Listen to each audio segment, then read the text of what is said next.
Welcome back. It's been a long time since the last video recording, but we're back again with more videos to show you. This channel's been a bit electric clock heavy for the past few weeks, and I'm afraid, because I don't really have anything mechanical to show you, it will be a bit more electric for the next few periods as well.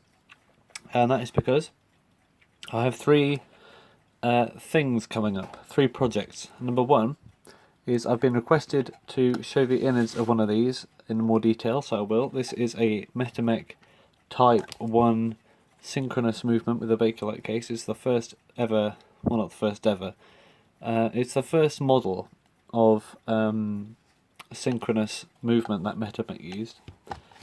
I'm also going to do a series on repairing the most common, I think it's the most common Metamech movement, is the SS101. This is the 220 to 240 volt version, 50 Hertz as they are in this country. But other than the coil, I don't think they're much different.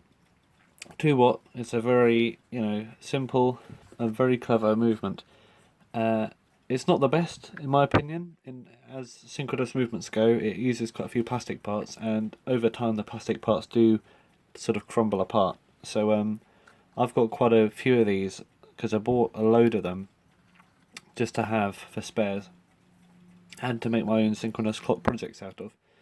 But it turns out that a couple of them have suffered a bit, because the gears are stripped because they got old. So yeah, that's something that I might cover. And I'm sure that a lot of people out there have these movements around as well, because these were very, very popular in the 1960s. So yeah, I'll put these, I'll do videos on those. But today, I shall be covering this very curious looking thing in the background. And I don't know how many of you know about these, because I don't know much about it. I'll move the lamp down. This is a oh, sorry, got a sore throat. Not a sore throat, a dusty... I'm going to have a glass of water. A dusty throat. There we go. No, it's not so dusty. So, this is a Timlek alarm clock. These are not common. These are unusual and a bit scarce. I don't know a whole lot about them, but what I can tell you is thanks to the website of Les Pook or Les Pook. He did some things on synchronous clocks. It could be he or she, I don't know. Leslie is like a unisex name, isn't it? Yeah, there are loads of very helpful resources on synchronous clocks, especially ones made in this country. And Timlek is covered. And it says Timlek they were made only in 2 years, 1946 to 1948. Because an electrical cut made them bankrupt. They were made in Somerset, I think, somewhere in Somerset, and they only made 3 models.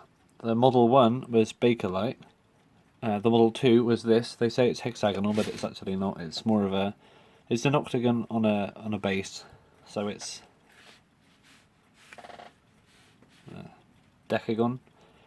And they made a third model which was made of wooden, which was wooden, and it was more upmarket apparently. But this one is the alarm clock. I think this was the only alarm clock model they made. I've only ever seen them in this colour as well. But this thing weighs a lot. It's very heavy. I don't know why it has to be so heavy. I think it's because of the die-cast case. But this thing is very, very heavy. You could definitely kill someone with it. If we flip it on the back, we can see the model name. It is in fact a Timlek Lectolarm. Not Electolarm, just Lectolarm. No R either, it's just Lectolarm. Yeah, I'm not sure if that is actually the name, or I'm missing something. I think it is Lectolarm. So yeah, unusual but interesting. And a few scratches on the back, but I think otherwise it might be pretty complete. And these are very heavy and heavy duty.